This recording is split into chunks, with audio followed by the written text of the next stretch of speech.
Assalamualaikum dear students, here is Kumail Haider and welcome to the octahedron chemistry classes. Last lecture में हमने shapes of orbitals को detail में देखा जिसमें S P D और F की तो हमने डिटेल नहीं पढ़ी, पर एस पी और डी ऑर्बिटल्स के हमने शेप्स को डिटेल में डिस्कस किया। इसके बाद इस चैप्टर के अंदर 2-3 टॉपिक्स और है, छोटे छोटे टॉपिक्स है, ठीक है। इसके बाद फिर ये चैप्टर हमारा कंप्लीट हो जाएगा। तो स्टार्ट करते हैं बेटा। आज का हमारा लेक्चर है, एक तो फ्री रेडिकल है और दूसरा आयोनाइजेशन एनर्जी के हवाले से एक टॉपिक है, तो इनको हम आज कवर करेंगे।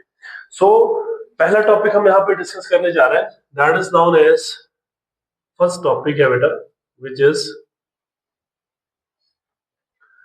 Free radical. फ्री रेडिकल, अच्छा इसका ना पूरा नाम जो है चार्ज फ्री रेडिकल है, वो मैं बाद में आपको बता देता हूँ, लेकिन थोड़ी देर के लिए आप इसको याद रखिएगा कि फ्री रेडिकल्स क्या होती है। अच्छा, रेडिकल का मतलब क्या होती है बेटा? रेडिकल का मतलब होती है, रेडिकल मींस रिएक्टिव। रिएक्टिव, ठीक है, इनको हम क्या कहते हैं? रिएक्टिव कहते हैं, या वायलेंट मींस जो वायलेंट होता है, या यू कैन से रिएक्टिव है, उसका ये बेसिकली रेडिकल का मतलब है। Radical means reactive. अब रेडिकल्स क्या होती है, फ्री रेडिकल्स क्या होती है बेटा? ऐसा स्पीशी जो न्यूट्रल एटम भी हो सकता है, मॉलिक्यूल भी हो सकता है, या आयंस हो सकता है, जिसके पास कम से कम एक अनपेयर्ड इलेक्ट्रॉन हो, क्या कहलाता है? फ्री रेडिकल्स कहलाता है, ठीक है। सो द एटम और आयन और molecule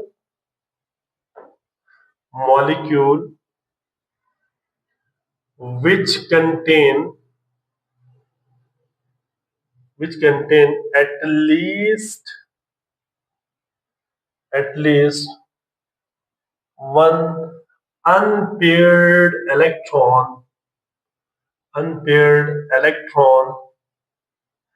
is called free radical. इनको क्या कहा जाता है? फ्री रेडिकल कहा जाता है, ठीक है। द एटम और आयन, ठीक है, या एटम भी हो सकता है, या ये आयन हो सकती है बेटा, या कोई भी मॉलिक्यूल हो सकती है जिसके ऊपर कम से कम एक अनपेयर्ड इलेक्ट्रॉन मौजूद हो, फ्री रेडिकल कहलाता है, ठीक है। Remember that if the free radical is a neutral atom or molecule, then it is also known as charge free radical। इनको चार्ज फ्री रेडिकल कहा जाता है, ठीक है बेटा। रिमेंबर दैट कि जो चार्ज फ्री रेडिकल है वो न्यूट्रल एटम की केस में और मॉलिक्यूल की केस में कहेंगे। बाकी अगर कोई आयंस के ऊपर हो तो फिर उसको हम मॉलिक्यूलर आयंस कहते हैं, या सिंपल उसको हम यहाँ पे जो है फ्री रेडिकल भी कहेंगे। आल दूस के ऊपर क्या है? चार्ज भी है।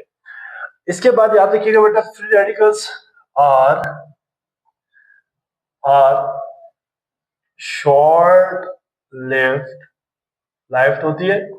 इनकी लाइफ जो है ना, लाइफ टाइम बहुत कम होती है, शॉर्ट लिव्ड होती है बेटा। और एंड आर ऑफनली फॉर्म, या and are oftenly form as an reaction intermediate के तौर पर ये ज्यादातर बनता है, ठीक है। इसके बाद फ्री रेडिकल्स के हवाले से याद रखिएगा बेटा, free radicals are formed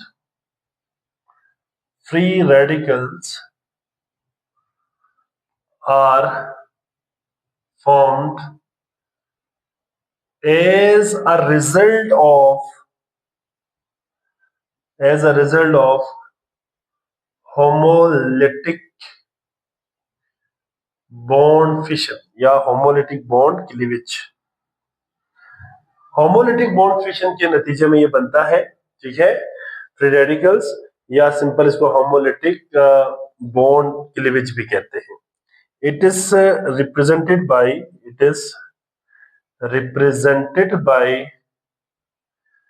by a dotted sign.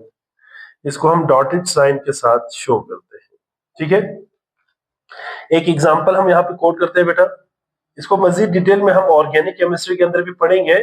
यहाँ पे हम जस्ट इसकी डेफिनेशन और एक आध पॉइंट्स है जो आप लोगों ने इसमें याद रखनी है, बाकी इसको हम इंशाल्लाह हाइड्रोकार्बन के अंदर डिटेल में पढ़ेंगे, ठीक है। फ्री रेडिकल्स क्या होती है और इसके ये कैसे बनता है, ठीक है, और इनमें रिएक्शन में क्या इसकी रोल है, वो सारा हम वहां पे डिटेल में पढ़ेंगे।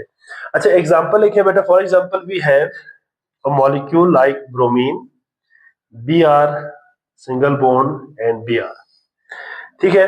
अब अगर इस ब्रोमीन मॉलिक्यूल को सनलाइट मिले, या इवन हीट भी कर सकते हैं आप इसको, नॉर्मली हम यहाँ पे सनलाइट लिखते हैं बेटा, सनलाइट। अगर इसको कोई सनलाइट मिले तो आपको पता है कि इस ब्रोमीन मॉलिक्यूल की फॉर्मेशन में एक इलेक्ट्रॉन इस ब्रोमीन ने दिया हुआ है, ठीक है, एक इलेक्ट्रॉन ब्रोमीन ने दिया हुआ है वाला, और दूसरा इलेक्ट्रॉन इस ब्रोमीन एटम ने दिया हुआ है, ठीक है। जब ये बॉन्ड ब्रेक हो जाएगा ना बेटा, तो ये ब्रोमीन अपना इलेक्ट्रॉन लेके जाएगा, ये वाला एटम, और ये वाला एटम अपना इलेक्ट्रॉन लेके जाएगा। As a result you will get bromine free radical plus bromine free radical, ये बनता है, ठीक है। और इसके अलावा अगर और भी अगर हम एग्जांपल देखें तो we have chlorine free radical, Cl free radical हो सकता है, we have you can say iodide free radical, iodine free radical हो सकती है, सॉरी आयोडाइड नहीं, आयोडीन फ्री रेडिकल हो सकती है। बाकी इलेक्ट्रॉन में यहाँ पे शो नहीं कर रहा, ठीक है, बाकी इलेक्ट्रॉन्स में यहाँ पे शो नहीं कर रहा, जस्ट मैं यहाँ पे एक आध चीजें शो कर रहा हूँ इस तरह से। और इसी तरह से बेटा वी है मिथाइल फ्री रेडिकल भी हो सकती है, ठीक है, वगैरह वगैरह। These are basically the some examples of free radical. तो ये बेसिकली फ्री रेडिकल के हवाले से एक छोटा सा पोर्शन था, ये आप लोगों ने याद रखनी है। इसके बाद अगला टॉपिक है हमारा, that is known as ionisation. Ionisation energy. Ionisation energy क्या होती है, ये आप लोगों ने छोटी क्लासेस में भी पढ़ी हुई है, यहाँ पे थोड़ा सा हम इसको मजीद डिटेल में देखेंगे, इसके बाद ये पोर्शन हमारा कंप्लीट हो जाएगा। आयोनाइजेशन एनर्जी क्या होती है बेटा? आयोनाइजेशन एनर्जी इज बेसिकली किसी भी आइसोलेटेड गैसियस एटम से इलेक्ट्रॉन को रिमूव करने के लिए जो minimum amount of energy required होंगे, उसको हम क्या कहते हैं? आयोनाइजेशन एनर्जी कहते हैं। सो आयोनाइजेशन एनर्जी को डिफाइन कैसे करेंगे बेटा? The minimum amount of energy, the minimum amount of energy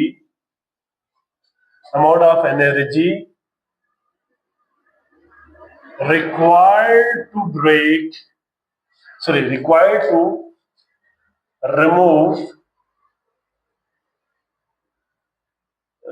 to remove the outermost shell electron of an isolated gaseous atom to form cation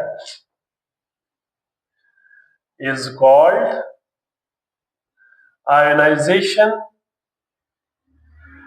energy. इसको हम क्या कहेंगे बेटा? आयोनाइजेशन एनर्जी कहेंगे, ठीक है। मिसाल के तौर पर अगर हम एग्जांपल देखें यहाँ पे, लेट्स सपोज एग्जाम्पल है यहाँ पे, if we have a sodium atom, gaseous sodium atom चाहिए हमें, ठीक है। फॉर एग्जाम्पल ये सोडियम का एटम है Na, ठीक है। इसका फॉर एग्जाम्पल ये न्यूक्लियस है, ठीक है। और लेट एज्यूम कि पहले शेल में कितने इलेक्ट्रॉन है, 2 इलेक्ट्रॉन होते हैं, दूसरे में 8 है, और थर्ड शेल में कितने हैं, 1 इलेक्ट्रॉन है। अब आप इधर देखिए बेटा, यहाँ पे ये जो सोडियम है, इसके पहले शेल में हम यहाँ पे बना लेते हैं 2 इलेक्ट्रॉन्स है, 2 इलेक्ट्रॉन्स, दूसरे में 8 इलेक्ट्रॉन्स है, और थर्ड शेल में कितने हैं, 1 इलेक्ट्रॉन। अब इसके वैलेंस शेल से इस इलेक्ट्रॉन को रिमूव करना है, then you have to provide the ionization energy. आप इसको आयनाइजेशन एनर्जी प्रोवाइड करेंगे, ठीक है। यहाँ पे मैं लिख देता हूँ आयनाइजेशन एनर्जी प्रोवाइड करेंगे आप इसको, तो क्या होगा बेटा, यहां से सोडियम से 1 इलेक्ट्रॉन निकल जाएगा Na, ठीक है। और दिस इज, चलिए न्यूक्लियस हो गया, और ये पहला शेल है, फर्स्ट शेल, और ये दूसरा शेल, सेकंड शेल। अब यहां से सोडियम के पास अब कितने रह गए बेटा, पहले में 2 इलेक्ट्रॉन, दूसरे में रह गया 8 इलेक्ट्रॉन्स, 8 इलेक्ट्रॉन्स रह गया इस तरह से। और अब ये बन गया क्या, this will be a cation, ये बन गया केटाइन। और साथ में यहाँ पे हम लिख देते हैं -1 इलेक्ट्रॉन यहां से निकल गया है। जब -1 इलेक्ट्रॉन निकल जाएंगे तो इसकी आयनाइजेशन एनर्जी होगी, यहाँ पे मैं वैल्यू इधर लिख देता हूँ, ठीक है बेटा। इसकी वैल्यू होगी +496 किलो जूल पर मोल, मैं नीचे लिख देता हूँ किलो जूल पर मोल, इतनी अमाउंट ऑफ एनर्जी को देनी पड़ेगी।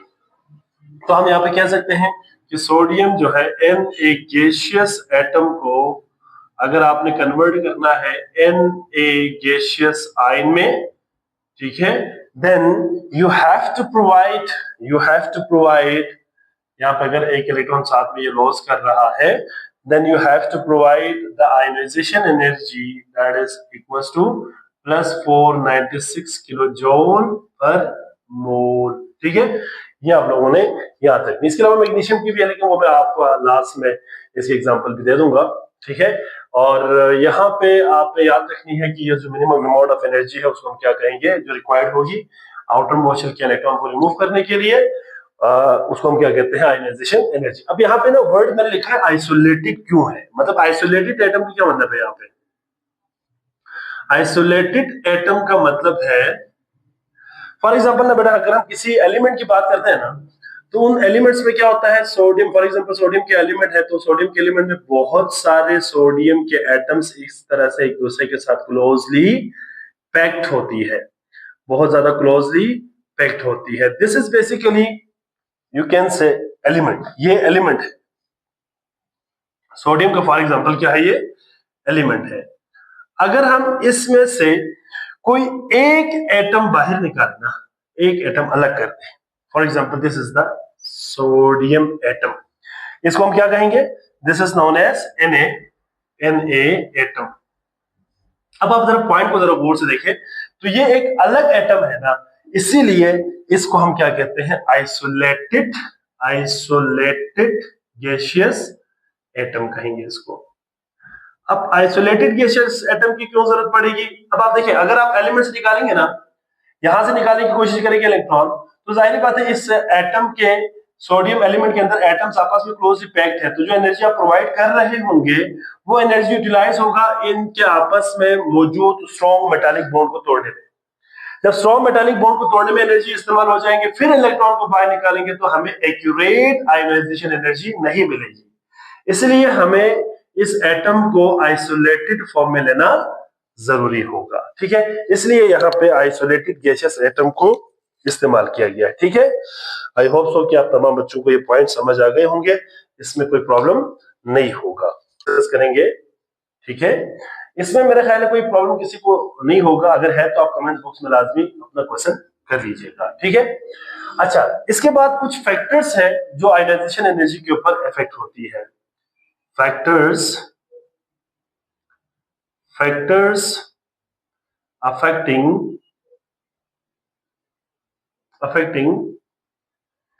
ionization energy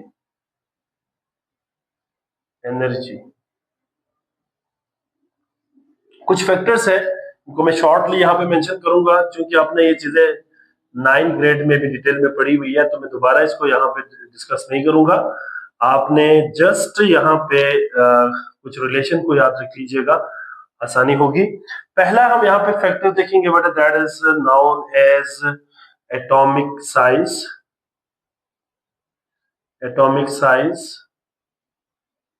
ठीक है। अच्छा, दूसरा फैक्टर मैं यहाँ पे लिख देता हूं, that is shielding effect.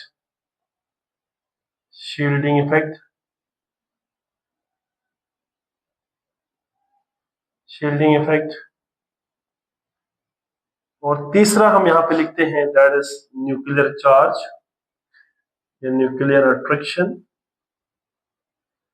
Nuclear charge.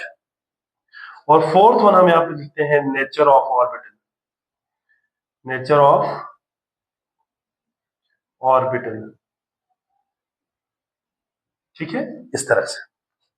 अच्छा जी, मैंने 4 यहाँ पे फैक्टर्स लिखा है, 4 फैक्टर्स। कौन कौन सी है बेटा यहाँ पे 4 फैक्टर्स? एक तो एटॉमिक साइज, दूसरा शील्डिंग इफेक्ट, तीसरा है न्यूक्लियर अट्रैक्शन, और चौथा है नेचर ऑफ ऑर्बिटल। ठीक है। अच्छा जी, याद रखिएगा बेटा, आयोनाइजेशन एनर्जी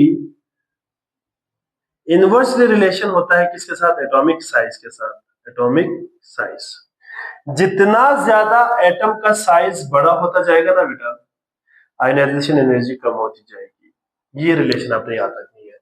देखिए ना, अगर हम बात करते हैं लार्ज एटॉमिक साइज की, तो क्या होगा? लार्ज एटॉमिक साइज होने का मतलब है कि वैलेंस इलेक्ट्रॉन न्यूक्लियस से बहुत दूर है। जब वैलेंस से बहुत ज्यादा दूर हो जाएंगे, न्यूक्लियस से बहुत ज्यादा दूर हो जाएंगे वैलेंस इलेक्ट्रॉन, तो न्यूक्लियस की अट्रैक्शन कम होगी। जब न्यूक्लियस की अट्रैक्शन कम होगी तो हमें कम आयोनाइजेशन एनर्जी देके हम उस इलेक्ट्रॉन को रिमूव कर सकते हैं। तो इसलिए एटॉमिक साइज जितना बढ़ेगा, न्यूक्लियर अट्रैक्शन कम होगी, आयोनाइजेशन एनर्जी भी कम हो जाएगा। और अगर साइज स्मॉल है तो न्यूक्लियस की अट्रैक्शन ज्यादा हो जाएगी। जब न्यूक्लियस की अट्रैक्शन ज्यादा होगी तो इलेक्ट्रॉन को निकालना थोड़ा सा मुश्किल हो जाएगा और आयोनाइजेशन एनर्जी ज्यादा देनी पड़ेगी। तो ये रिलेशन आपने याद रखनी है। इसी तरह से शील्डिंग इफेक्ट के साथ भी यही सीन है कि ionisation energy is inversely proportional to shielding effect. अब शील्डिंग इफेक्ट क्या है? आउटर मोस्ट शेल इलेक्ट्रॉन का न्यूक्लियस के साथ अट्रैक्शन में जो कमी आती है due to presence of intervening electrons या inner sub shell electrons is known as shielding effect. तो शील्डिंग इफेक्ट जितना ज्यादा होगा, आयोनाइजेशन एनर्जी क्या हो जाएगी बेटा? सॉरी, यहां पे मैंने उलट कर दिया। शील्डिंग इफेक्ट जितना ज्यादा होगा ना बेटा, आयोनाइजेशन एनर्जी। अच्छा, इसको मैं दोबारा से लिख देता हूं, यहाँ पे एक पॉइंट और इसमें आ गया। ये पॉइंट जरा क्लियर कीजिएगा आप लोग। ठीक है, यहाँ पे याद रखिएगा बेटा कि साइज जितना बड़ा होगा उतना आयोनाइजेशन एनर्जी कम होगी। लेकिन शील्डिंग इफेक्ट के साथ, अच्छा, शील्डिंग इफेक्ट का आयोनाइजेशन एनर्जी के साथ क्या रिलेशन होगा? डायरेक्ट रिलेशन होगा। नहीं यार, शील्डिंग पे ज्यादा हो जाएगी तो इलेक्ट्रॉन निकालना आसान हो जाएगा, तो एनर्जी कम। ठीक है, तो आयोनाइजेशन एनर्जी, ठीक है बेटा, is inversely proportional to shielding effect. ठीक है, जितना ज्यादा शील्डिंग इफेक्ट होगा उतनी कम आयोनाइजेशन एनर्जी होगी। मतलब जाहिर बात है कि इंटरवीनिंग इलेक्ट्रॉन ज्यादा होंगे तो न्यूक्लियस का अट्रैक्शन आउटर मोशन के साथ कम हो जाएंगे, आउटर मोशन इलेक्ट्रॉन के साथ कम हो जाएंगे। एज ए रिजल्ट इलेक्ट्रॉन को निकालना आसान हो जाएगा। न्यूक्लियर अट्रैक्शन के साथ क्या होगा बेटा? याद रखिएगा, ionization energy is directly proportional to nuclear charge के साथ डायरेक्ट रिलेशन होगा। क्या मतलब है इसका? जितना देखिए न्यूक्लियस की अट्रैक्शन ज्यादा होगी ना बेटा, न्यूक्लियर चार्ज ज्यादा होगा, अट्रैक्शन ज्यादा होगी, उतनी ज्यादा आयोनाइजेशन एनर्जी होगी। ये तो ऑब्वियस है, ठीक है। नेचर ऑफ ऑर्बिटल में बेटा याद रखिएगा, एस ऑर्बिटल, एस ऑर्बिटल अगर होना बेटा तो इससे इलेक्ट्रॉन निकालना डिफिकल्ट होता है। एस से इलेक्ट्रॉन निकालना क्या हो जाता है, डिफिकल्ट होता है। नेचर ऑफ ऑर्बिटल में एक चीज आप याद रखनी है, क्योंकि एस की स्मॉल मीन रेडियस होती है और ये न्यूक्लियस के करीब होता है, इस वजह से इसका इलेक्ट्रॉन निकालना मुश्किल होता है। इसके अलावा एक और चीज भी याद रखिएगा बेटा, half filled, half filled and completely filled, completely filled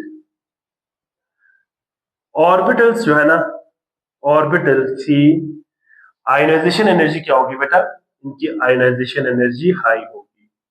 यहां पर मैं लिख देता हूं हाई आयनाइजेशन एनर्जी, ये आप लोगों ने याद रखनी है। तो ये था बेटा about the factors which affect the ionization energy.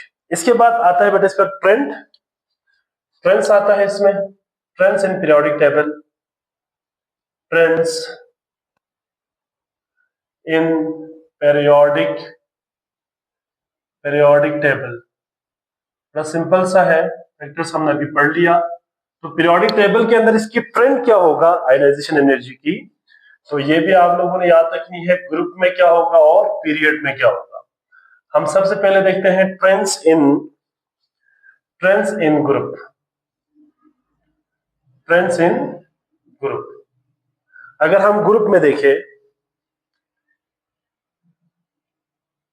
तो ionization energy top to bottom group में डिक्रीज होती है, ठीक है बेटा, क्या होती है, ionization energy decreases from top to bottom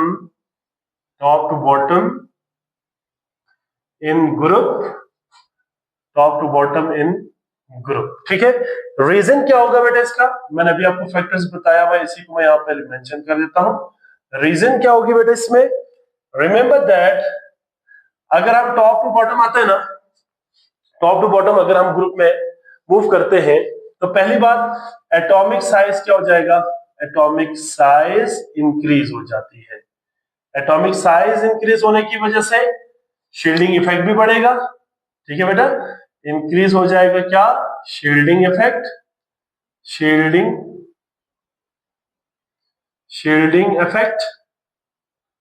और जब शील्डिंग इफेक्ट बढ़ेगी ना बेटा तो न्यूक्लियर अट्रैक्शन क्या हो जाएगा, न्यूक्लियर अट्रैक्शन जो है, अट्रैक्शन वीक हो जाएगा, कम हो जाएगा, जिसकी वजह से इलेक्ट्रॉन को निकालना क्या हो जाएंगे बेटा, easy to loss, easy to remove, easy to remove electron, easy to remove electron, ठीक है। तो ये आपने याद रखनी है। इसी तरह से बेटा अगर हम इन पीरियड देखें, इन पीरियड देखें तो पीरियड के अंदर ना बेटा याद रखिएगा ionization energy left to right in period क्या होती है, आयनाइजेशन एनर्जी इंक्रीज होती है, ठीक है।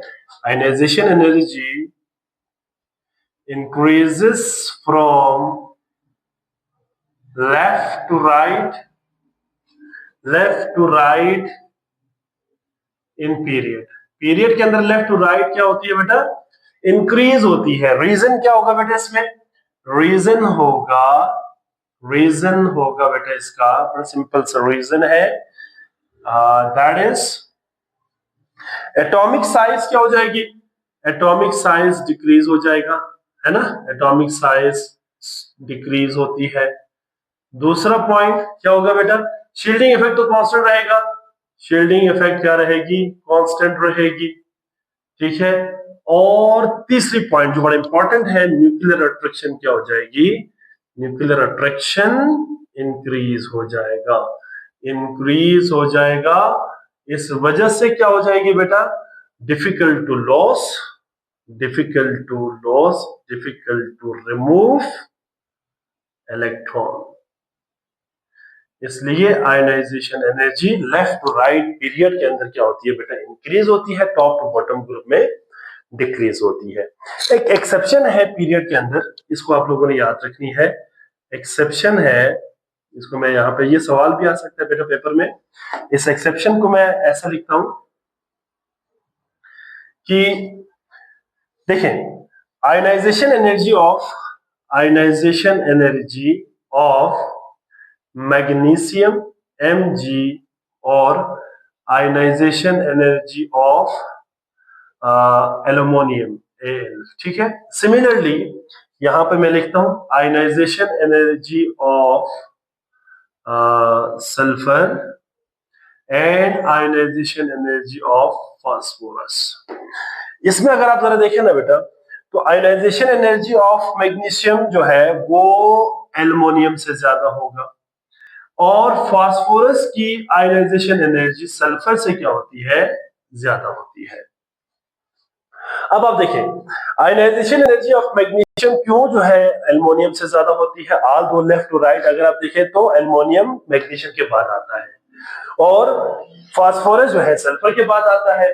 तो यहाँ फैक्टर को जरा गौर से देखें तो मैंने आपको एक बात बताई हुई है कि half filled and completely filled orbitals की जो है आयनाइजेशन एनर्जी क्या होती है, ज्यादा होती है, क्योंकि उनकी न्यूक्लियर अट्रैक्शन बहुत स्ट्रांग होता है, उनके अंदर एक्स्ट्रा स्टेबिलिटी आती है। तो हम यहाँ पे सिंपल अल्फाज में कह सकते हैं कि बेटा यहाँ पे क्या होगा, इस रीजन में क्या होगा, यहाँ पे मैग्नीशियम हैज completely filled क्या होती है, completely filled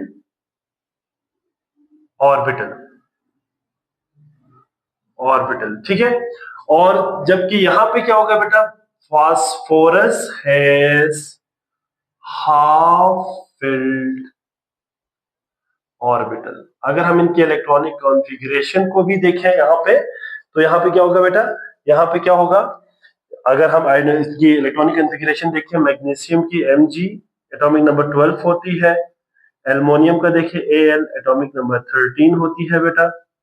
इसी तरह से यहाँ पे अगर हम देखें किसकी बेटा, यहाँ पे फास्फोरस की, तो फास्फोरस का एटॉमिक नंबर 15 होता है और सल्फर का एटॉमिक नंबर 16 होता है। कॉन्फ़िगरेशन को अगर हम कंप्लीट करें तो इसका 1s2 2s2 2p6 2p6 3s2, ठीक है। इसकी क्या होगी, 1s2 2s2 2p6 3s2 3p1, ठीक है। इस तरह से यहाँ पे देखिए 1s2 2s2 2p6 3s2 3p, कितने हो गए 10 12, तो यहाँ पे होगा 3। यहाँ पे कितना होगा, 1s2 2s2 2p6 3s2 3p 10 12 13 14 15 16, यहाँ पे आएगा 4। अब आप जरा गौर से इनके वैलेंस शेल में देखें, आउटर मोस्ट शेल के अंदर देखें, तो ये 3s है ना, इस 3s के पास क्या है, कंप्लीटली फिल्ड ऑर्बिटल है, और इसमें देखें तो क्या है, पार्शियली फिल्ड है। इसी तरह से यहाँ पे अगर आप जरा गौर से देखें तो 3p3 मतलब p पार्शियली फिल्ड है, और यहाँ सॉरी हाफ फिल्ड है, और यहाँ पे ये पार्शियली फिल्ड है। तो इस केस में क्या हो जाएगा बेटा, जिस ऑर्बिटल के अंदर हाफ फील्ड होंगे या कंप्लीटली फील्ड इलेक्ट्रॉन्स होंगे, उनमें न्यूक्लियर अट्रैक्शन बहुत ज्यादा स्ट्रांग होती है, तो इलेक्ट्रॉन को निकालना मुश्किल होता है, ठीक है। सो एक यहाँ पे हम पॉइंट लिख सकते हैं कि बेटा कि half field and completely filled orbital has very strong nuclear attraction, very strong nuclear attraction. That is why attraction. That is why that is why it is difficult to remove, difficult to remove, to remove, difficult to remove the electron, valence electron, ठीक है। एक और चीज भी मैं यहाँ पे note की शक्ल में लिखता हूँ, बेटा इसको भी आप लोग याद रख लीजिएगा, काम आएगा, इसको भी आप याद रख लीजिएगा। That is ionization energy determine determine the valency of an atom. Atom की वैलेंसी को भी क्या करता है, ये डिटरमिन करता है। ठीक है, कैसे करेगा? देखिए, अगर आयनाइजेशन एनर्जी का जो गैप है ना वो बहुत ज्यादा आ जाए, ठीक है, आयनाइजेशन एनर्जी का जो गैप है वो बहुत ज्यादा आ जाए, तो इसका मतलब क्या है कि वो इलेक्ट्रॉन नहीं निकलता।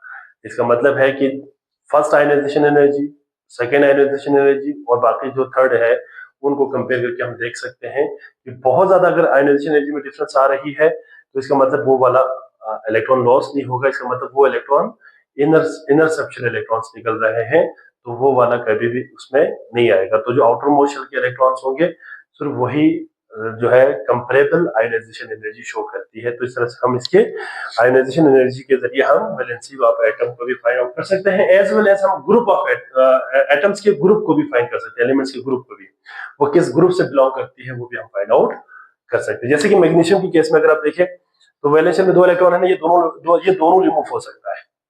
ठीक है, मतलब यहाँ अगर आप एक इलेक्ट्रॉन निकालें तकरीबन 738 किलो जूल पर मोल एनर्जी रिक्वायर्ड होती है। अब मैग्नीशियम की सेकेंड आयनाइजेशन एनर्जी निकालें तो ये तकरीबन 1400 एंड अबाउट 52 किलो जूल पर मोल एनर्जी इसके लिए रिक्वायर्ड होती है। लेकिन अगर आप मैग्नीशियम का थर्ड आयनाइजेशन एनर्जी देखें तो ये 7730 किलो जूल पर मोल एनर्जी रिक्वायर्ड होती है, तो बहुत ज्यादा एनर्जी गैप आ रही है, तो वो कभी शो नहीं करता। तो यहां से हमें पता चल जाता है कि इसकी वैलेंसी मैग्नीशियम की 2 होती है और इवन की इसका ग्रुप भी क्या है, सेकंड ए एलिमेंट्स है। ठीक है, तो ये था बेटा ionization energy. I hope so आप तमाम बच्चों को समझ आ गए होंगे। इसका एक स्क्रीनशॉट ले लें।